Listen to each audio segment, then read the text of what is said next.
Welcome to Podkey Weekly News, your fast brief on the pressure points moving markets and security. Bond markets are forcing a hard look at government debt, just as war is squeezing energy routes and militaries are stretching their inventories. The practical effects are already reaching mortgages, fuel bills, shipping, and the balance sheets behind the AI buildout. Long-term government borrowing costs have pushed to multi-decade highs across major economies. Large fiscal deficits, renewed inflation concerns, higher oil prices, and a wave of long-dated corporate borrowing are all adding pressure. In the United States, public debt has passed roughly $40 trillion, while annual federal interest costs have climbed beyond $1 trillion. The 30-year Treasury yield recently reached its highest level in about 2 decades. Treasury has at least doubled buybacks of long-dated bonds to support the market and lower yields. The immediate relief was brief, and weak auction demand underscored the limits of that tool. This matters far beyond Washington. Treasury yields set a benchmark for mortgages, auto loans, business financing, and equity valuations.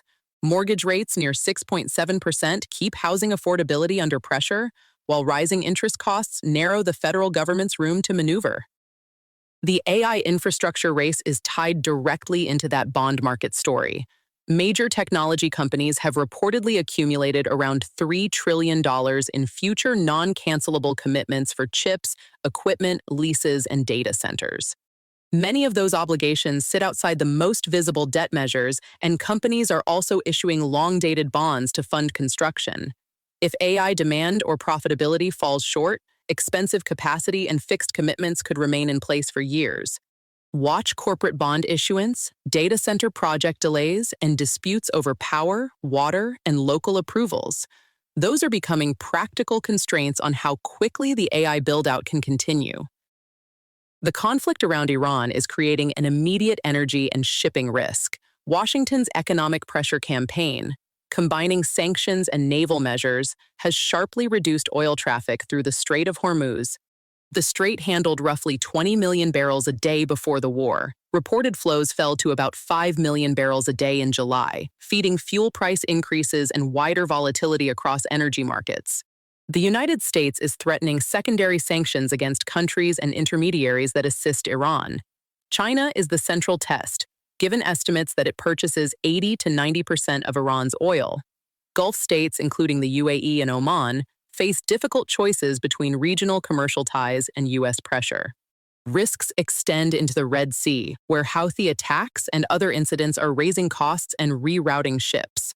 Low water at the Panama Canal and historically low Rhine flows are adding another layer of stress to global freight networks. Reopening Hormuz may require politically difficult arrangements involving fees or frozen funds. Watch tanker flows, insurance rates, and weather disruption spreads to Bab el-Mandeb, the partial alternative route linking the Red Sea to the Gulf of Aden. Ukraine continues to push long-range drone campaigns deep into Russia, targeting oil sites, logistics hubs, warehouses, and other infrastructure. One reported operation involved hundreds of drones, with estimates ranging from 600 to 800. Russia's attack on Kryvyi showed the danger of evolving drone tactics for civilians. A strike on a shopping center was followed about 30 minutes later by a jet-powered Shahed drone while responders were at the scene. At least 16 people were killed and around 130 wounded, including more than 20 children. Britain's reported $4 billion drone support package is consequential for Ukraine's operations and for Western procurement lessons. Drone spillover is also reaching Europe. Unmanned systems have been downed over Romania and Latvia, and a drone was found on the tarmac at Leipzig airport. At sea, the USS Abraham Lincoln's deployment reportedly stretched to roughly 260 to 270 days. Accounts describe strained resupply, deferred maintenance, fatigue, and deteriorating living conditions for its roughly 5,000 sailors after regional support hubs were damaged or closed. Reported interceptor depletion of around 2/3 adds another constraint. Carrier movements and air defense stockpiles now affect readiness in the Middle East and leave fewer options for the Pacific and other theaters. Meteorological agencies warn that the developing El Niño could rank among the strongest in living memory.